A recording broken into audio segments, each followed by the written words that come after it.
Hello students, सुश्री classes में आपका स्वागत है।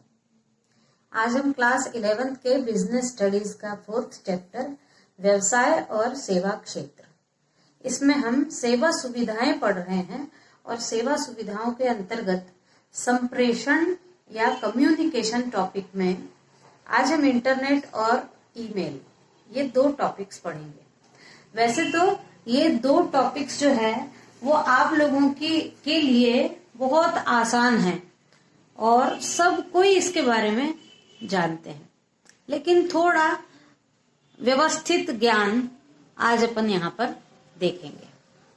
तो हमारा अगला टॉपिक है इंटरनेट। इंटरनेट सूचना और संप्रेषण या कम्युनिकेशन के क्षेत्र में सबसे बड़ी क्रांति लाने वाला है इंटरनेट। इसके जन्मदाता है विंटन जी सर्फ। ये एक विश्व के विभिन्न कंप्यूटरों को जोड़ता हुआ विस्तृत कंप्यूटर नेटवर्क है। इंटरनेट यानी विश्व के कंप्यूटरों को जोड़ता हुआ एक विस्तृत कंप्यूटर नेटवर्क है और वो नेटवर्कों का भी एक समूह है जिसे इंटरनेट कहा जाता है। इंटरनेट के माध्यम से किसी भी प्रकार की किसी भी विषय पर किसी भी देश की जानकारी तत्काल प्राप्त की जा सकती है। इंटरनेट कनेक्शन के माध्यम से एक व्यक्ति पूरे विश्व में किसी भी अन्य सदस्य उपभोक्ता से बातचीत कर सकता है और इंटरनेट को तो जानकारियों का खजाना बोला है। आजकल की ये जो आप लोग पढ़ रहे हो और जब से मोबाइल से पढ़ाई चालू हो गई है तो सारे बच्चे एक तो मोबाइल नहीं छोड़ते, ऊपर से इंटरनेट का उपयोग करके, यानी किसी भी प्रश्न का उत्तर है तो तुरंत आप नेट पर जाइए, अपना प्रश्न रखिए, आपको वहां से उसका उत्तर मिल जाता है। इतना आसान इंटरनेट के कारण आजकल मनुष्यों का जीवन हो गया है। इसको एक विश्व की किताब या विश्व पुस्तक भी कहा जाता है इंटरनेट को, क्योंकि कोई भी किसी भी प्रकार की जानकारी इंटरनेट हमको दे सकता है। ये भारत में 15 अगस्त 1995 से इंटरनेट भारत में शुरू हुआ है।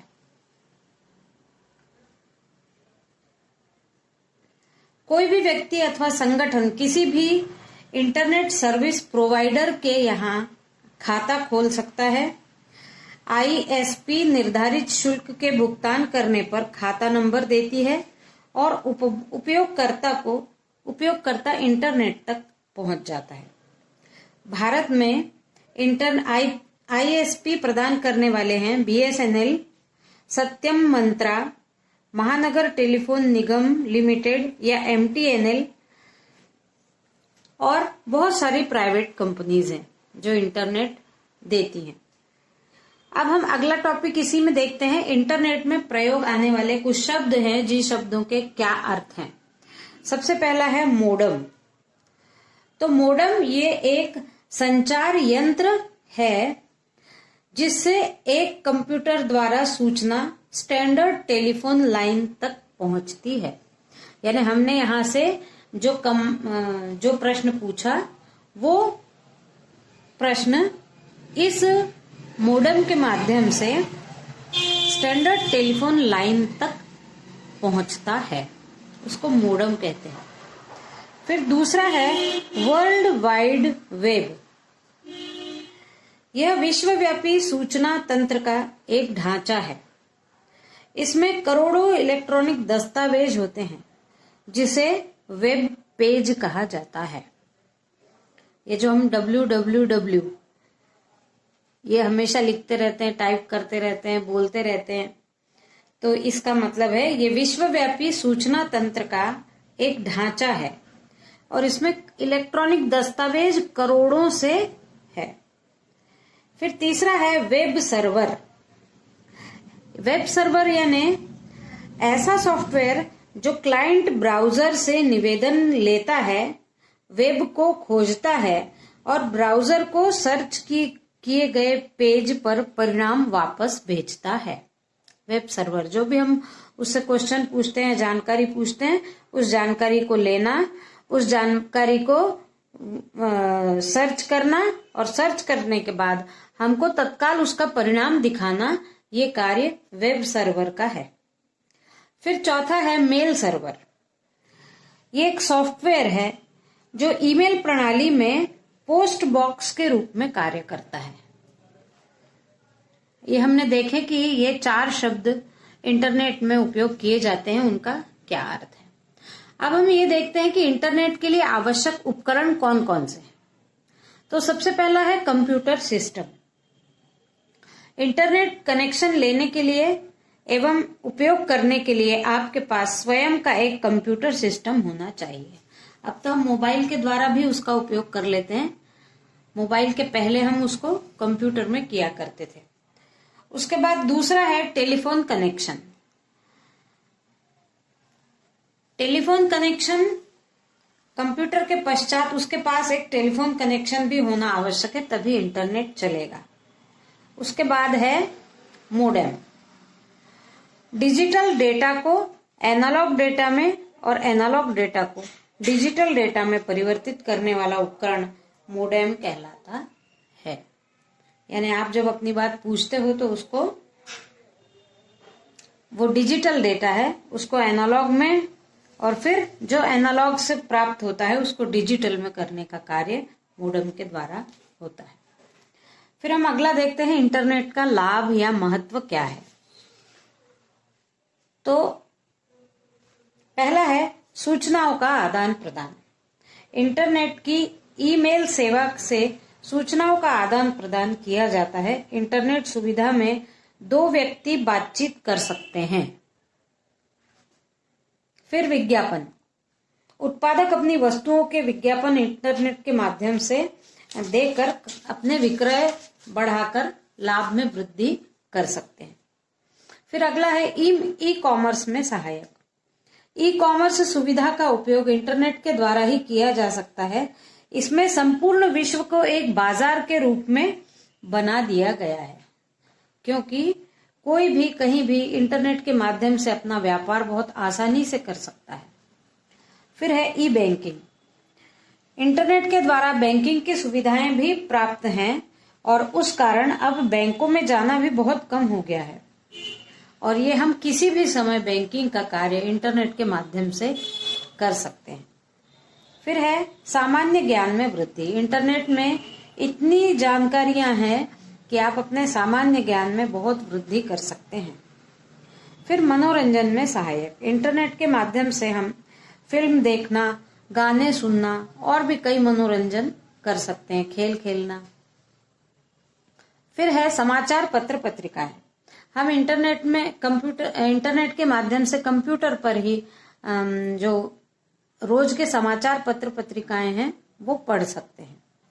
फिर शिक्षा सामग्री। इंटरनेट के माध्यम से विभिन्न शैक्षणिक किताबें और लाइब्रेरियों की जानकारी भी हमको प्राप्त हो जाती है। फिर है चैटिंग। चैटिंग में 2 व्यक्ति आपस में एक साथ बात कर सकते हैं और एक दूसरे को कैमरे पर भी, स्क्रीन पर भी कैमरे के माध्यम से देख सकते हैं। फिर है भुगतान में सुविधा। इंटरनेट पर क्रेडिट कार्ड का उपयोग करके भुगतान सुविधा भी प्राप्त की जा सकती है। तो हमने अभी यहाँ पर इंटरनेट के लाभ देखे। उसके बाद अब हम, ये टॉपिक बहुत आवश्यक है, भले ही आप लोग बहुत इंटरनेट यूज करते होंगे, लेकिन इतना आवश्यक है कि इंटरनेट को उपयोग करते समय कौन कौन सी सावधानियां बरतना चाहिए, ये बिल्कुल याद कर डालिए और अपने जीवन में भी इसका उपयोग करें, ध्यान रखें। इन सावधानियों में पहला है इंटरनेट का प्रयोग करने से पूर्व साइट का पता नोट कर लें। जिस भी साइट पर आप जा रहे हैं उसका पता आपके पास होना चाहिए। फिर साइट खोलने के पहले जिन बातों को पता करना है उनको भी आप नोट कर लीजिए, ताकि आप जल्दी जल्दी उस साइट पर काम करके उस साइट से बाहर आ सके। फिर ईमेल भेजने वाले मैटर को पहले से लिख कर रख लें। फिर है पासवर्ड दूसरे को न बताएं। ये सबसे महत्वपूर्ण बात है कि अपना पासवर्ड किसी को भी न बताएं।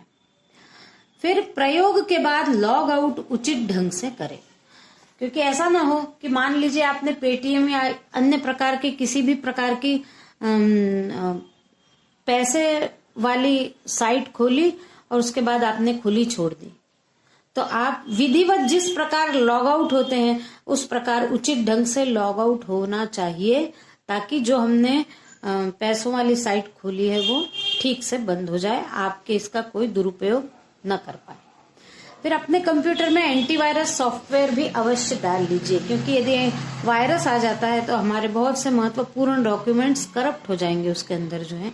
इसलिए एंटीवायरस सॉफ्टवेयर को अवश्य अपने कंप्यूटर में डाउनलोड करके रखें। उसके बाद है अगला टॉपिक हमारा इंटरनेट प्रयोग में आने वाली समस्याएं। अब सबसे पहली समस्या भाषा की है। हमारा देश जो है वो हिंदी भाषी देश है, मैक्सिमम लोग तो यहाँ पर हिंदी बोलते हैं, लेकिन इंटरनेट में बहुत कुछ इंग्लिश में दिया हुआ ही होता है। तो फिर ऐसे समय भाषा की परेशानी लोगों को झेलनी पड़ती है। फिर है वायरस। इंटरनेट में के उपयोग में वायरस संबंधी समस्या का सामना कई बार करना पड़ता है और वायरस के कारण इंटरनेट उपयोगकर्ता को बड़ी समस्याएं आ जाती हैं। फिर है हैकिंग की समस्या। हैकिंग अर्थात पासवर्ड चुराने की समस्या इंटरनेट उपयोगकर्ता को बहुत हानि पहुंचाती है। कुछ लोग इस प्रकार से प्रशिक्षण ले लेते हैं कि किस प्रकार पासवर्ड को हैक किया जा सकता है, तो वो किसी के भी पासवर्ड को हैक करके और कुछ भी जानकारी चुरा सकते हैं या पैसों से संबंधित बैंक खाली कर सकते हैं। तो ये एक बहुत बड़ी समस्या है। फिर है अश्लीलता। इंटरनेट में विदेशी अश्लील जानकारियां भी उपलब्ध होती हैं जो देश के युवकों को मानसिक नुकसान पहुंचाती हैं। फिर लाइनों की व्यस्तता।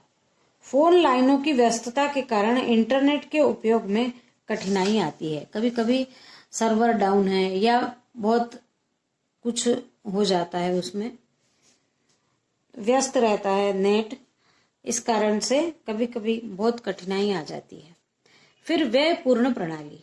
निजी रूप में इंटरनेट प्रणाली का उपयोग करना कंप्यूटर सिस्टम कनेक्शन आदि के कारण व्ययपूर्ण हो जाता है, ज्यादा खर्च लगता है।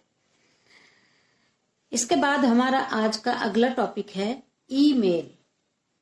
ये भी आप लोगों को बहुत अच्छी से मालूम है कि हमको एक ईमेल एड्रेस हमारा होता है, उस ईमेल एड्रेस और हमको यदि किसी को कोई जानकारी भेजना है तो हम उसके एड्रेस पर जानकारी भेज दें तो वैसे का वैसा सारा मैटर हमारा उसके पास चला जाता है, सुरक्षित भी है ये। तो देखते हैं कि ईमेल क्या है। तो ईमेल का पूरा नाम है इलेक्ट्रॉनिक मेल। ये वर्ष 1970 तक तो ईमेल को कंप्यूटर आधारित संप्रेषण प्रणाली के नाम से ही जाना जाता था, लेकिन बाद में इसे वेस्टर्न यूनियन ने ईमेल के नाम से रजिस्टर कराया। इलेक्ट्रॉनिक मेल पत्राचार की एक ऐसी पद्धति है जिसमें इंटरनेट के माध्यम से कंप्यूटर पर संदेशों का आदान प्रदान किया जाता है। पत्राचार ही है एक प्रकार का, जिसके माध्यम से हम अपने संदेशों का आदान प्रदान बहुत आराम से कर सकते हैं।